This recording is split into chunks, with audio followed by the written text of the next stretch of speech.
Bismillahirrahmanirrahim. Meneraka Rom Timur, Bizantin. Bizantin ialah kerajaan Rom Timur, salah satu kuasa besar dunia di zaman itu. Kuasa besar dunia Rom dan Parsi. Parsi kita dah baca kisahnya, di mana Abu Bakar menugaskan Khalid bin Walid dan panglima yang lain menawan Parsi. Belum habis perang Parsi tak ditawan habis lagi. Abu Bakar mengarahkan tentera Islam menuju ke Rom Timur, Bizantin. Bizantin ini kerajaan dia luas, daripada Mesir sampai Palestin, sampai Syria, sampai Turki, Greece hari ini, dan Asia Tengah. Itu wilayah dia, luas, kuasa besar dunia pada masa itu. Wilayah ini telah dimasuki mulai zaman Rasulullah SAW, apabila baginda menghantar surat perutusan kepada Kaisar, Raja Rom Timur, Bizantin. Dan wilayah jajahan takluknya, mereka ialah penganut Kristian, yakni agama Allah, agama ahli kitab, yang telah mempunyai asas keimanan kepada Allah SWT dan Rasulnya.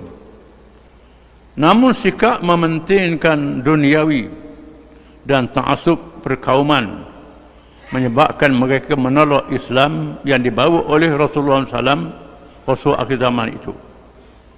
Walhal kerasulan Nabi Muhammad SAW telah dijanjikan dalam kitab mereka, serta diberitahu oleh para anbiya dan ulama dalam kalangan mereka. Firman Allah Ta'ala, alladzina atainahumul kitab ya'rifunahu kama ya'rifuna abna'ahum wa inna fariqan minhum la yaktumuna al-haqqa wa hum ya'lamun.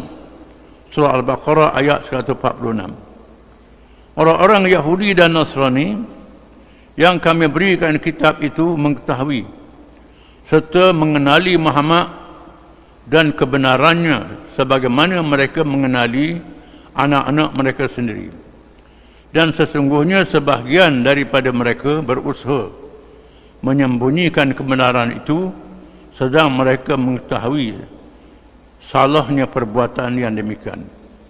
Firman Allah Ta'ala, wa idh akhadallahu mitsaqan nabiyyin lama ataitukum min kitabin wa hikmah thumma ja'akum rasulun musaddiqun lima ma'akum la tu'minunna bihi wa la tansurunnah qala aqrartum wa akhadtum ala dhalikum isri qalu aqrarna qala fashhadu wa ana ma'akum minasy syahidin.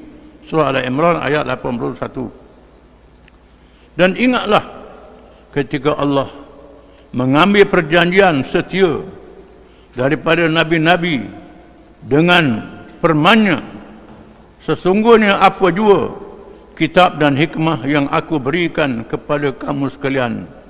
Kemudian datang pula kepada kalian seorang Rasul yang mengesahkan apa yang ada pada kamu sekalian, hendaklah kamu sekalian beriman sesungguhnya kepadanya, dan hendaklah kamu sekalian bersungguh-sungguh menolongnya.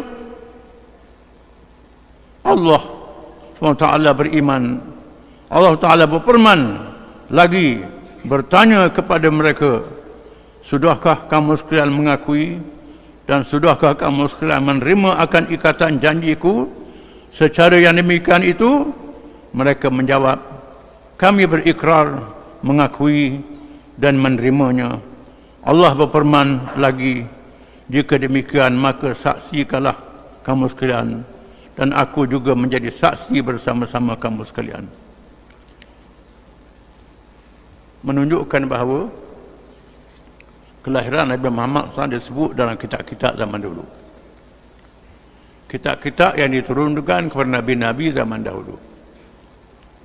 Bahkan dalam kitab agama-agama yang lebih dulu pada Yahudi dan Kristian. Dalam kitab Veda agama Hindu, kitab agama Buddha, agama Majusi. Kerana agama-agama ni asalnya daripada agama Nabi diselewengkan. khususnya yang masih ada kitab Yahudi dan Kristian. Yahudi ada kitab Taurat dan kitab Injil. Disebut di dalam kitab ini tentang zahir Nabi akhir zaman, bahkan disebut tanda-tandanya. Nabi-nabi mereka dan ulama mereka bukan sahaja beritahu tentang zahir Nabi akhir zaman, diberitahu tanda-tanda yang ada pada tubuhnya, sifat-sifat sahabatnya diberitahu. Dan ada kalangan nabi-nabi itu yang mengajak pengikut-pengikut mereka berhimpun dan beritahu akan zahir seorang Rasul. Bila mari Rasul ini, kamu hendaklah berjuang menolong Rasul ini dengan bersungguh. Mereka berikrar nak berjuang dengan Rasul ini kalau sempat, kalau hidup. Tetapi malangnya, bila mari Nabi, mereka tak ikut Nabi, hanya sebahagian saja. Sebahagian yang ikut ni mendedahkan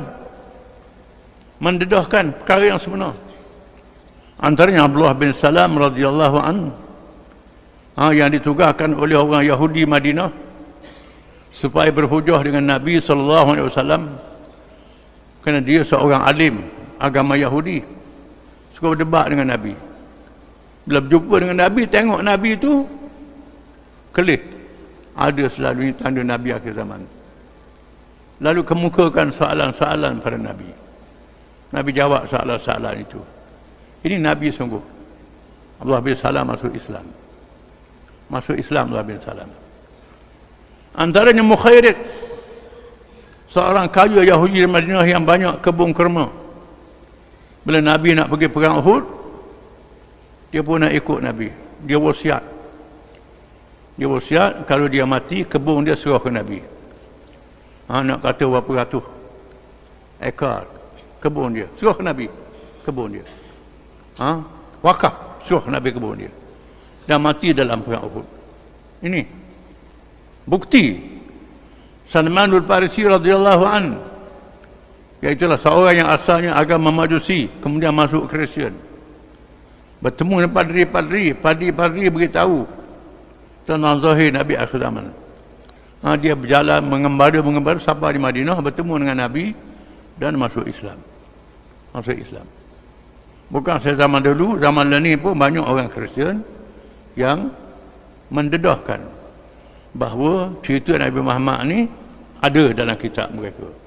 Bahkan kalangan orang Hindu pun ada mendedahkan cerita Nabi Muhammad ada dalam kitab mereka. Tetapi sami-sami menyembunyikan, tak beritahu kepada pengikut-pengikut dia. Jadi kita orang Islam ni kena yakin sungguhlah, kita dah Islam dah. Orang dah Islam lagi sebenarnya ada dalam kitab-kitab mereka tentang Nabi Muhammad SAW. Dalam surat yang dihantar oleh Rasulullah SAW kepada raja ahli kitab itu disebut firman Allah Ta'ala. Bila Nabi atas surat kepada raja-raja ni, Nabi sebut ayat Quran, firman Allah Ta'ala, "Qul ya ahlal kitab, ta'alau ila kalimatin sawa'in bainana wa bainakum, alla na'budu illa Allah, wa la nusyrika bihi syai'a, wa la yattakhidha ba'duna ba'dan arbaban min dunillah, fa in tawallaw faqulu ashhadu bi anna muslimun." Katakanlah wahai ahli kitab, katakanlah wahai Muhammad SAW, wahai ahli kitab, marilah kepada satu kalimah yang bersamaan antara kami dengan kamu sekalian, iaitu kita semua tidak menyembah malaikat Allah sahaja, dan kita tidak sekutukan dengannya sesuatu jua pun, dan jangan pula sebahagian daripada kita mengambil akan sebahagian yang lain dijadikan orang-orang yang dipuja dan didewa-dewakan selain daripada Allah. Kemudian jika mereka ahli kitab itu berpaling enggan menerimanya, maka katakanlah kepada mereka, saksikanlah kamu sekalian bahawa sesungguhnya kami ialah orang-orang Islam, kami orang Islam. Nabi tulis dalam surat dihantar tu ayat ni, termasuk surat yang dihantar kepada Raja Rum. Dihantar surat pada Raja Rum. Mengikut ceritanya, bila surat itu dibaca, Raja Rom suruh cari orang daripada Mekah yang berniaga ke Syam. Masa tu orang Mekah berniaga di Syam. Cari jumpa Abu Sufyan, ketua Mekah sendiri. Abu Sufyan. Lalu Abu Sufyan dipanggil menghadap Raja Rom. Raja Rom tanyalah sifat-sifat orang yang mengaku jadi Nabi ni. Dia pun ceritalah, kami ni sembah berhala, sembah Tuhan daripada Allah Ta'ala, kami makan bakar, minum marok, buat benda-benda yang mengarut. Mari Nabi ni bawa satu ajaran lain, ajak beriman kepada Allah. Dia wayak betul, tak pelawak, wayak betul Abu Sufyan. Masa tu dia kafir lagi, wayak betul. Raja Rom tanya, orang ikut dia macam mana pengikut dia? Pengikut dia banyak orang miskin, banyak orang muda. Orang muda-muda ikut dia. Orang tua-tua dah nak ikut. Lepas tu orang miskin, sikit je orang kaya ikut dia. Raja Rom kata, atba'ur rusul. Itulah pengikut Nabi-Nabi zaman dahulu, kata Raja Rom. Nabi zaman dulu begitu juga. Orang ikut Nabi-Nabi zaman dulu ni orang muda-muda, orang tua-tua kedegil, tak berikut. Lepas tu termasuklah orang miskin. Orang kaya-kaya ni sayang harta, tak berikut. Itulah Nabi zaman dulu, kata Raja Rom. Bila dengar begitu, menyebabkan padri-padri dia merasa bimbang. Rasa bimbang. Raja ni nak masuk Islam ni bahaya ni. Bila dengar orang besar-besar dia bimbang dia masuk Islam, dia pun terus kata, sebenarnya aku tak mau masuk Islam. Sayang pada takhta kedudukan dia, tak jadi masuk Islam. Terus bersama dengan agama kafir.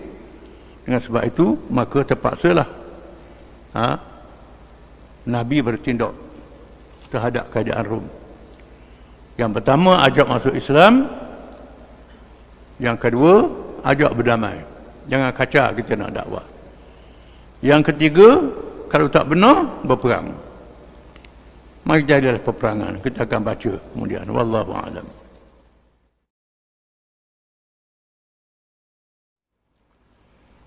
Bismillahirrahmanirrahim. Apabila mereka bertindak menghantar bala tentera untuk menentang kedatangan Islam, maka Rasulullah SAW pernah memimpin bala tentera menghadapi ancaman mereka di Tabuk. Bahkan baginda SAW juga menghantar tentera untuk bertempur dalam perang Mu'tah. Apabila Raja Rom tak jadi masuk Islam, padahal dia percaya Muhammad adalah Rasulullah. Bila baca surat Nabi, panggil Abu Sufyan, pemimpin Mekah yang berniaga di Syam. Pada masa itu, Syam adalah wilayah Rom Timur, pusat kerajaan Byzantin. Tanya Abu Sufyan, bagaimana orang yang kata dia jadi Nabi ini? Abu Sufyan ceritalah. Dia ni seorang mengajak kepada menyembah Tuhan Yang Maha Esa, tinggal berhala, tinggal syirik, meninggalkan berzina, meninggalkan bangkai, meninggalkan yang keji. Apa saya rakyat betul? Lain dengan ajaran yang diajar oleh nenek moyang kami. Raja Rom tanya, bagaimana pengikut dia? Pengikut dia banyak orang muda, orang tua-tua jarang dia. Orang miskin, orang yang kaya-kaya tak banyak ikut dia.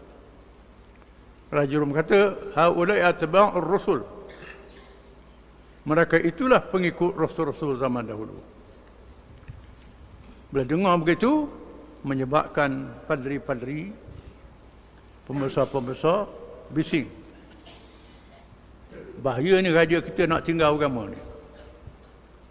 Lalu Raja Rom, kerana takut jatuh takhta tak jadi raja, terus mengatakan dia mempertahankan agama asal, Kristian, yang asal, yang dia anut tak mau ikut Nabi SAW, padahal dia tahu. Bukan sekadar itu, dia anggap bahawa Nabi adalah ancaman kepada kerajaan dia. Lalu dia menyediakan bala tentera untuk menghadapi Islam. Maka Nabi menyediakan bala tentera untuk menghadapi mereka. Kerana mengikut kaedah Islam, kita ajak orang bukan Islam masuk Islam. Aslimu taslamu, aslim taslam. Kamu masuk Islam, kamu selamat. Kalau kamu tak mau masuk Islam, berdamai. Jangan berperang. Benarkan rakyat masuk Islam. Benarkan kami berdakwah. Itu yang kedua. Kalau tidak, maka tak ada jalan melainkan berperang. Oleh kerana pilihannya ialah perang, Nabi menyediakan tentera untuk berperang. Berlaku peristiwa Tabuk yang kita baca kisahnya dalam sirah Nabawiyah. Nabi memimpin bala tentera pergi ke Tabuk. Tabuk ni ialah utara Arab Saudi sekarang. Sempadan Jordan, sempadan Rom. Satu peristiwa yang menguji umat Islam yang kisahnya terkenal. Perjalanan ke Tabuk sangat jauh, musim panas, memerlukan bekalan. Lalu Nabi menganjurkan derma sumbangan untuk perang Tabuk. Orang kaya beri banyak, orang miskin beri sikit. Orang yang mampu sekadar kemampuan masing-masing. Dia ada kenderaan boleh pergi, tak ada kenderaan tak boleh pergi. Orang munafik melarikan diri. Itu cara ujian. Kisahnya sirah Nabawiyah, perang Tabuk. Dan perang Mu'tah. Perang Mu'tah ni Nabi hantar keluarga dia sendiri. Ketika itu bala tentera Rom dan Arab bersekongkol sehingga mengorbankan beberapa orang syuhada. Ini termasuklah mereka dalam kalangan ahli keluarga dan sahabat ulung seperti Zaid bin Harithah radhiyallahu an, Ja'far bin Abi Talib radhiyallahu an, dan Abdullah bin Rawahah. Nabi atau tentera ke Mu'tah. Mu'tah ni kawasan Rom lah. Nabi hantar orang yang rapat dengan dia, sahabat yang rapat. Pemimpin yang pertama Zaid bin Harithah radhiyallahu an, iaitulah anak angkat Nabi. Dan Nabi sangat sayang anak angkat Nabi, Zaid bin Harithah. Nabi kata kalau Zaid mati, ganti Ja'far bin Abi Talib. Ja'far ni ialah sepupu Nabi. Sepupu dia sendiri memimpin tentera. Kalau Ja'far mati, Abdullah bin Rawahah. Abdullah bin Rawahah ialah seorang sahabat kalangan Ansar. Ini tiga Nabi lantik penglima untuk hantar ke Mu'tah. Maka berlakulah perang Mu'tah yang terkenal. Perang yang Allah Ta'ala tunjuk mukjizat Nabi. Nabi menceritakan secara langsung perang itu berlaku. Nabi duduk di Madinah. Mu'tah ni ribu-ribu batu. Tentera Islam yang jumlahnya sedikit menghadapi ratusan ribu pada tentera Rom yang besar jumlahnya. Di mana tentera Islam buat keputusan lawan, menyebabkan Zaid bin Harithah syahid. Lepas mati Zaid bin Harithah, Ja'far bin Abi Talib juga syahid. Nabi sebut, sekarang Zaid bin Harithah mengepali tentera. Nabi duduk di Madinah dan cerita keadaan menangis. Zaid sudah gugur syahid. Sekarang Ja'far, Nabi kata ambil bendera. Pegang bendera tangan kanan putus, pegang tangan kiri. Putus tangan kiri, pegang dengan tunggu tangan. Kemudian Ja'far juga syahid. Nabi kata. Atau Allah bin Rawahah juga ambil alih, memimpin tentera. Mati Allah bin Rawahah. Akhirnya ada ketua. Tak ada ketua, Nabi kata sekarang tampil satu pedang daripada pedang-pedang Allah. Khalid bin Al-Walid radhiyallahu anhu. Lalu orang ramai suruh Khalid menjadi pemimpin tentera. Lalu Khalid mengambil alih Dan Khalid yang pintar dalam peperangan, mengatur strategi perang di luar dugaan tentera Rom, iaitulah membentuk pasukan-pasukan yang banyak. Pasukan yang banyak tak lawan sekaligus.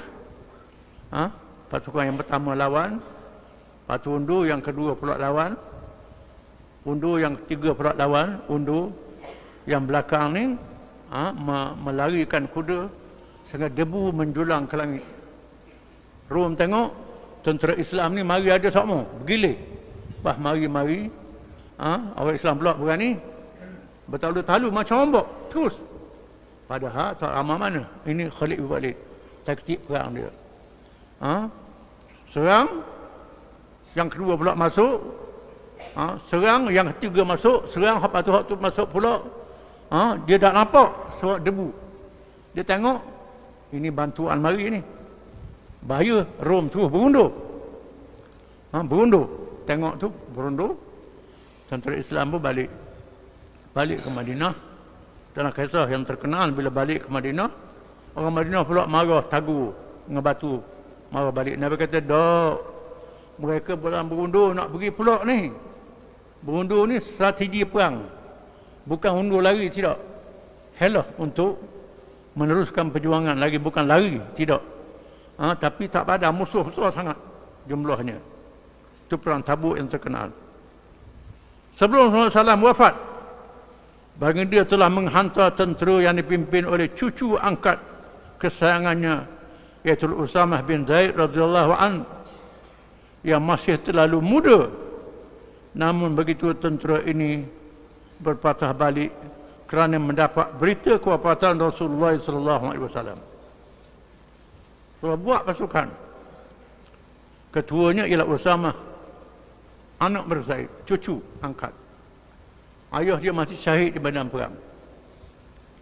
Rasul lantik anak dia, Usamah, umur 20 tahun, tak sampai 20 tahun. Muda sangat. Sahabat-sahabat mempertikaikan kerana muda sangat. Nabi kata, "Tak, biar dia jadi ketua." Cucu yang sangat disayangi oleh Nabi SAW, cucu angkat. Sehingga kalau Nabi naik unta, letak di belakang, gendong di belakang. Ini sayang pada Usamah ni. Usamah ni cucu angkat yang Nabi kasih, Nabi sayang. Suruh wali tentera. Masa Usamah pergi nak keluar Madinah, Nabi uzur. Usamah pun berkhemah. Nabi wafat, Usamah balik. Usamah balik semula. Bila dengar Nabi wafat, Khalifah Abu Bakar, sebaliknya Khalifah Abu Bakar radhiyallahu an, tetap meneruskan tugas tentera ini tanpa mengira bahaya kepungan golongan murtad dan teguran para sahabat yang gerun dengan bahaya murtad, selain faktor usia Usamah yang terlalu muda. Bila Abu Bakar jadi khalifah, Abu Bakar terus suruh tentera Usamah meneruskan perjalanan lawan Rom. Pada masa itu, kabilah-kabilah Arab murtad. Dalam keadaan kabilah Arab murtad, keliling Madinah murtad. Madinah dikepung. Madinah dalam keadaan bahaya. Di mana puak-puak murtad ini disokong oleh Parsi dan Rom. Kuasa besar dunia sokong. Dalam keadaan bahaya, Abu Bakar suruh pergi juga. Dahlah Usamah tu muda sangat. Para sahabat tak puas hati. Bakar marah. Lepas tu Sayyidina Umar pujuk Abu Bakar. Pujuk Abu Bakar. Kita dalam keadaan bahaya ni. Abu Bakar pegang pada Sayyidina Umar, pegang janggut. Jekok. Ajabarun fil jahiliyah, jabanun fil Islam. Muni masa jahiliyah samsing. Masa Islam penakut. Abu Bakar kata kepada Sayyidina Umar. Terduduk Sayyidina Umar. Terus tentera Usamah terus pergi juga walaupun dalam keadaan murtad mengepung Madinah. Tindakan Abu Bakar adalah satu tindakan politik, bukan ketenteraan saja, tindakan politik. Perang saraf, orang panggil perang saraf. Bila Abu Bakar suruh tentera Usamah pergi, juga tak berani orang murtad ni, orang murtad migrun. Ini hebat ni. Islam ni kuat lagi. Dalam keadaan begini pun nak lawan Rom, nak lawan kuasa besar dunia. Ni bahaya. Ini perang psikologi. Orang sekarang bagi perang psikologi.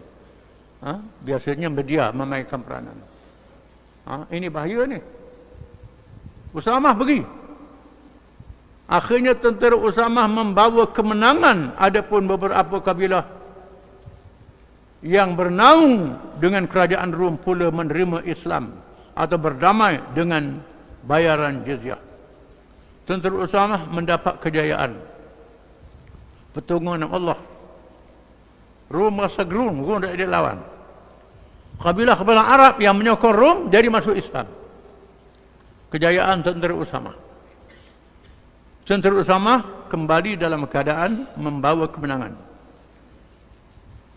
Pada masa yang sama, Khalifah Abu Bakar radhiyallahu an menugaskan Khalid bin Sa'id bin Abil As supaya memimpin bala tentera ke perbatasan Syam. Tugas yang diberikan ialah mengawal daerah Taimah bagi melindungi tentera Islam yang masih menghadapi fitnah murtad dan ancaman tentera Rom. Bakar menugaskan satu pasukan tentera di bawah pimpinan Khalid bin Sa'id bin Al-As radhiyallahu anhu untuk menjaga sempadan Rom. Mengawal sempadan, bukan perang, kawal sempadan saja. Untuk melindungi tentera Islam yang sedang berperang dengan golongan murtad. Kalau Rom mari, tentera peninjau ni dapat tahu. Bersedialah, ada maklumat. Ini tindakan bijak Abu Bakar radhiyallahu anhu. Raja Rom mengumpulkan kabilah-kabilah Arab yang setia bernaung di bawahnya supaya bersama pada tentera Rom bagi menentang tentera Islam. Pertempuran berlaku dengan kemenangan berpihak pada tentera Islam. Pada masa yang sama, kemenangan itu memberikan peluang kepada tentera Islam untuk mempelajari cara dan strategi musuh yang besar itu. Rom tak berperang, ni semua orang Arab berperang. Orang Arab yang Kristian, Arab yang ikut Rom, bawah naungan dia. Berperang, tentera Islam menang. Khalid bin Sa'id radhiyallahu an mencapai kemenangan, berjaya menundukkan Arab yang digunakan oleh Rom ni. Maka Islam, tentera Islam selamat. Berita kemenangan itu diutuskan kepada Khalifah Abu Bakar radhiyallahu an. Tapi Khalid bin Sa'id mara ke dalam kawasan yang melangkaui arahan khalifah yang sepatutnya. Tindakan itu menyebabkan tenteranya terkepung. Mereka bertempur untuk menyelamatkan diri sehingga anaknya sendiri gugur syahid dan akhirnya terpaksa berundur pulang serta tenteranya berpecah. Khalid ni semangat. Abu Bakar kata jangan masuk jauh-jauh sangat. Dia masuk jauh-jauh sangat. Dia masuk jauh-jauh sangat, tentera dia tak besar mana. Menyebabkan anak dia syahid. Anak Khalid syahid, tentera Islam berundur dan akan berpecah. Khalifah menghantar tentera bantuan yang diketahui oleh Ikrimah bin Abi Jahal radhiyallahu an. Ikrimah ni ialah anak Abu Jahal yang masuk Islam. Ikrimah bin Abu Jahal. Walaupun dia masuk Islam, bin Abu Jahal juga. Kita orang Melayu ni kalau orang masuk Islam kena bin Abdullah. Sahabat Nabi tidak. Tak ubah nama begitulah. Nama dia asal itulah. Nama dia Ikrimah bin Abu Jahal. Abu Jahal lah. Tak ubah bin Abdullah. Kita dengar kena bin Abdullah orang Melayu. Ini ajaran Melayu. Tak ubah nama dia, bin dia. Nama ayah dia Abu Jahal, Abu Jahal lah.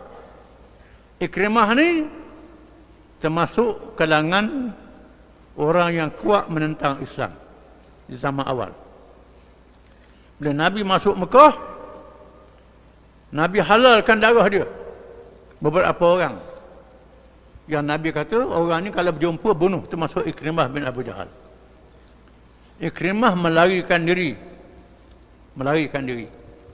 Isteri dia mengadap Nabi. Isteri dia masuk Islam.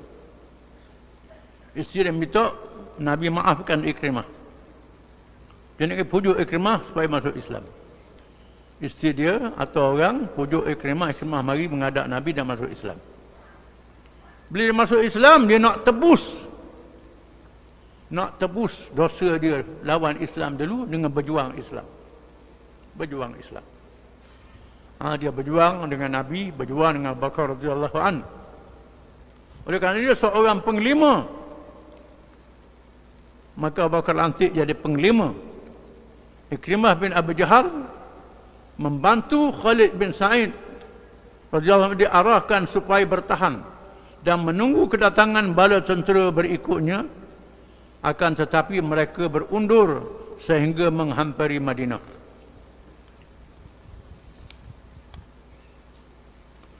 Namun Khalifah Abu Bakar radhiyallahu anhu tidak membenarkan mereka masuk ke Madinah. Oleh kerana tentera besar sangat, Rom ni kuasa besar, mereka berundur. Abu Bakar atau utusan tak boleh balik ke Madinah, tunggu. Kerana tiada perkataan kalah bagi tentera Islam, melainkan kerana berlaku kesilapan. Mereka diarahkan berada di situ sehingga datangnya tentera yang diarahkan kemudian mara menuju ke negeri Syam. Tak boleh undur, mungkin tunggu, tak boleh balik. Tak pernah balik, bukan tak pernah balik. Sehingga atau bantuan pergi ke Syam balik berperang di Rom. Syura sebagai wadah ijtihad. Khalifah Abu Bakar radhiyallahu an mengadakan mesyuarat dengan para sahabat besar yang bertaraf menteri kabinet. Antara yang hadir ialah Umar bin Al-Khattab radhiyallahu an, Uthman bin Affan radhiyallahu an, Ali bin Abi Talib radhiyallahu an, Talhah radhiyallahu, Zubair radhiyallahu an, Abdurrahman bin Auf radhiyallahu an, Sa'ad bin Abi Waqqas radhiyallahu, Abu Ubaidah radhiyallahu, Amir bin Jarrah radhiyallahu an, dan lain-lain pemimpin masyarakat dan penglima besar yang terdiri daripada kalangan Muhajirin dan Ansar, khususnya ahli Badar radhiyallahu anhu. Abu Bakar buat mesyuarat untuk menghadapi Rom. Khalifah Abu Bakar radhiyallahu anhu menyampaikan ucapannya, "Inna Allah tabaraka wa ta'ala la tuhsa ni'amuh wa la tublaghu al-a'malu jazaa'a wa la tablughu al-a'malu jazaaha falahu al-hamdu katsiran 'ala ma istana'a 'indakum min jam'i kalimatikum wa aslaha dhata bainakum wa hadakum ila al-islam wa nafa'a 'ankum asy-syaitan falaysa yatma' fi an tusyriku billah wa la an tattakhidhu ilahan ghairah." Sesungguhnya nikmat yang dikurniakan Allah SWT tidak terhitung jumlahnya, sehingga amalan baik seseorang itu tidak akan mampu menebus segala nikmat tersebut. Maka segala puji bagi Allah atas apa yang Dia berikan kepada kamu sekalian, yang telah menyatukan kalian dan memperbaik hubungan antara kamu sekalian, memberikan petunjuk kepada kamu sekalian ke arah Islam, dan menjauhkan kamu sekalian daripada godaan syaitan. Maka aku tidak berharap kamu sekalian menyekutukan Allah, dan janganlah kamu sekalian mengutukannya dengan sesuatu yang lain. Fal arabul yaum banu ummin wa abin wa qad ra'aitu anni astaghfirul muslimina ila jihadir rumi bisyam liyu'ayyidallahu al-muslimin ويجعل ليؤيد الله المسلمين ويجعل الله كلمته العليا مع أن للمسلمين في ذلك الحظ الوافر. Sesungguhnya bangsa Arab adalah umat yang satu. Mereka berasal daripada ibu dan bapa yang sama. Sebenarnya ingin mengerahkan kamu sekalian untuk memerangi bala tentera Rom Bizantin yang berkuasa memerintah di Syam. Tujuannya agar Allah membantu kaum muslimin dan meninggikan kalimahnya Islam sehingga kemenangan menjadi kaum muslimin. Li'annahu man halaka minhum halaka syahida wa ma 'indallahi khairul lil abrar wa man 'asha mudafi'an 'anid din mustajiban 'ala Allah sawab al-mujahidin wa hadha ra'yi alladhi ra'aitu fa asyara al-mur'un 'alayya bi ra'yihi. Sesiapa yang mati berterbunuh di medan pertempuran, maka dia telah mati syahid. Kalau mati syahid. Syahid ni pahala besar, boleh syafaat berkeluarga. Dan tiada tempat yang lebih di sisi Allah melebihi kedudukan orang-orang yang berbuat kebaikan. Sesiapa yang masih diberikan kesempatan untuk hidup, maka dia hidup membela agama Allah. Dan dia di sisi Allah memperoleh pahala orang-orang yang berjihad.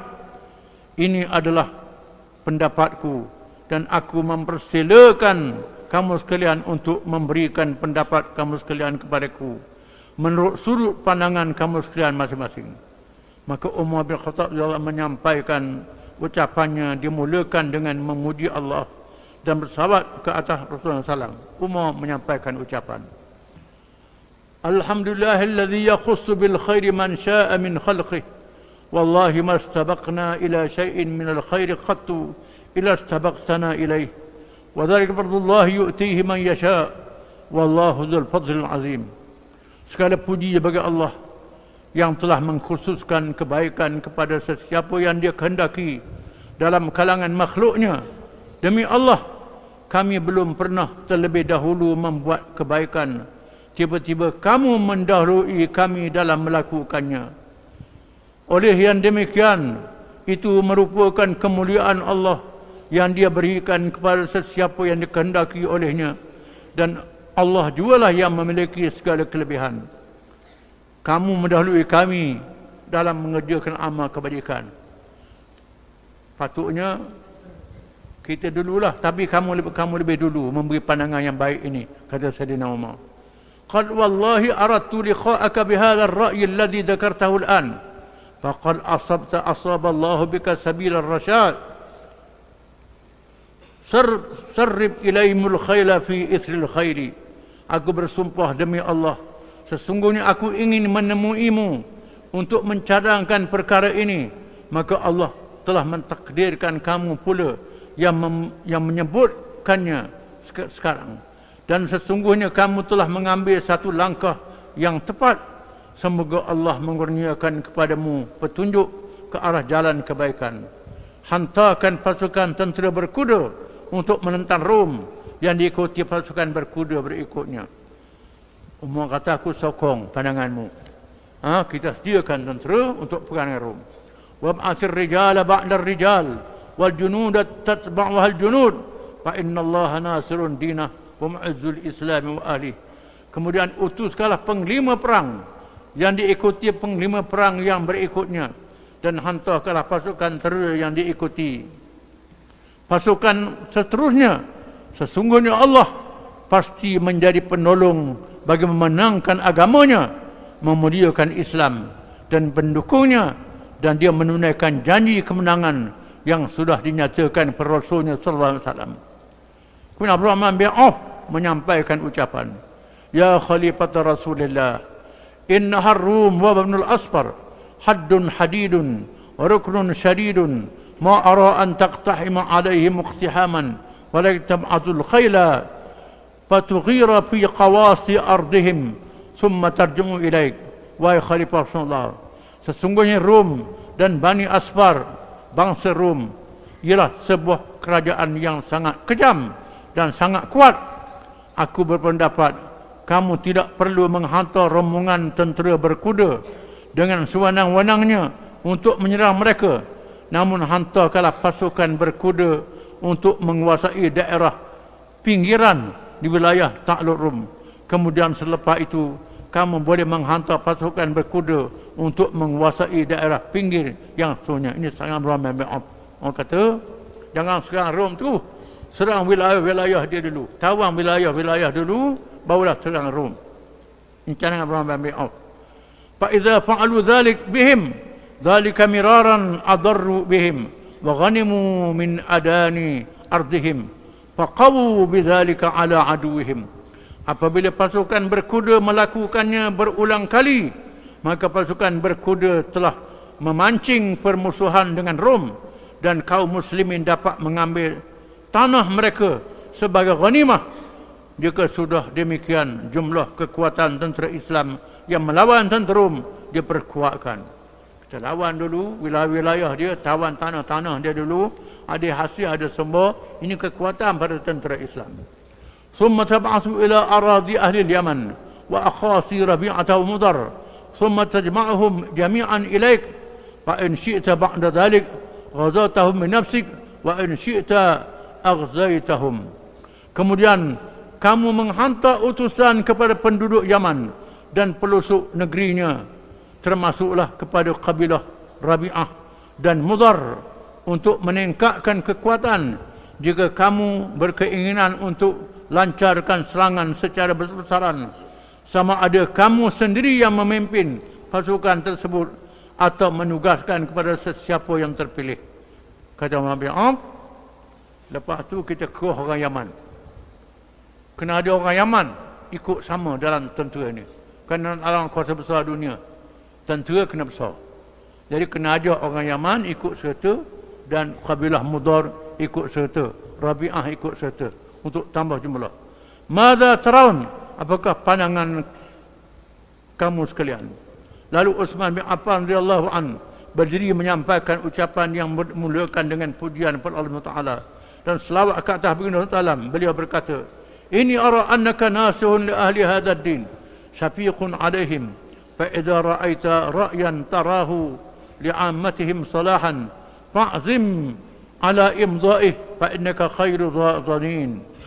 Pada pandanganku, kamu ialah seorang penasihat kepada orang yang mengikuti agama ini, dan juga seorang yang berkelakuan lemah lembut kepada mereka.